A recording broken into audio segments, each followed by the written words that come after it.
It's been over 14 years since Dixie Brewery has opened its doors to the city of New Orleans. Today, they welcome back their biggest fans and new ones to enjoy their new site. With fears of coronavirus spreading through our mail, should we be disinfecting it?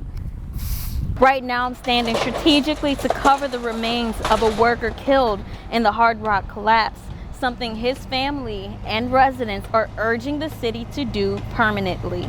The planes you see behind me are made to battle, but today they soar over New Orleans, saluting to our medical professionals fighting for those with COVID-19.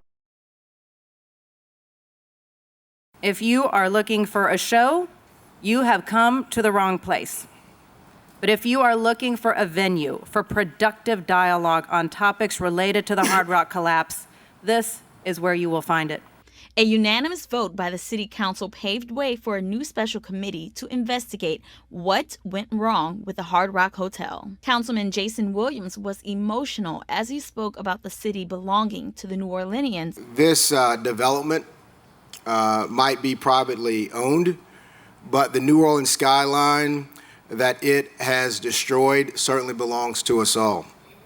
The two workers still trapped inside of the building is a major focus for the committee. We owe it to these families to bring them to closure as quickly as possible. Mayor Cantrell did not approve of the hearing and put out a statement saying that her staff will not attend. This is just about ensuring that the investigations that are ongoing, that are thorough, that are completed and are not sidetracked. It is this city council's role under the city charter to have this level of involvement.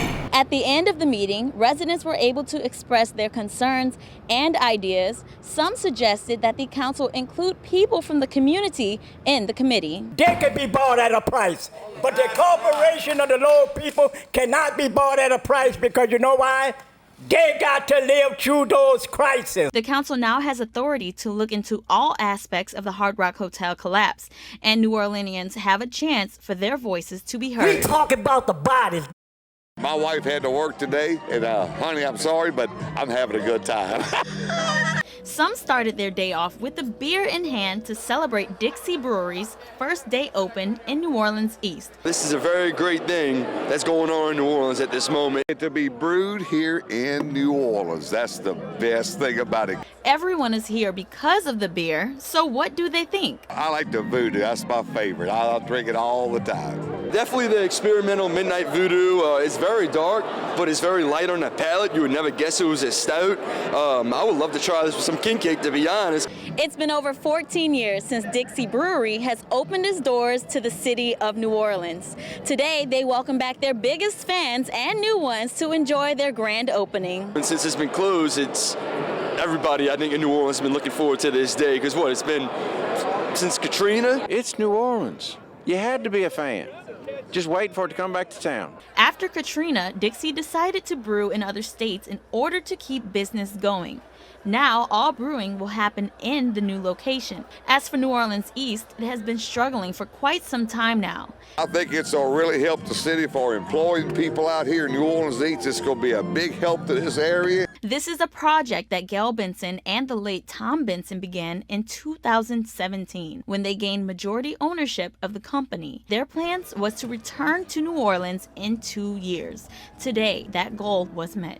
Reporting from New Orleans East, Brandy Campbell. Weeks have passed as we've been urged to stay at home.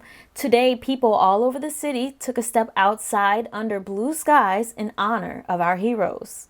The planes you see behind me are made to battle, but today they soar over New Orleans, saluting to our medical professionals fighting for those with COVID-19. It's obviously not over, but I think this was a really nice tribute for them.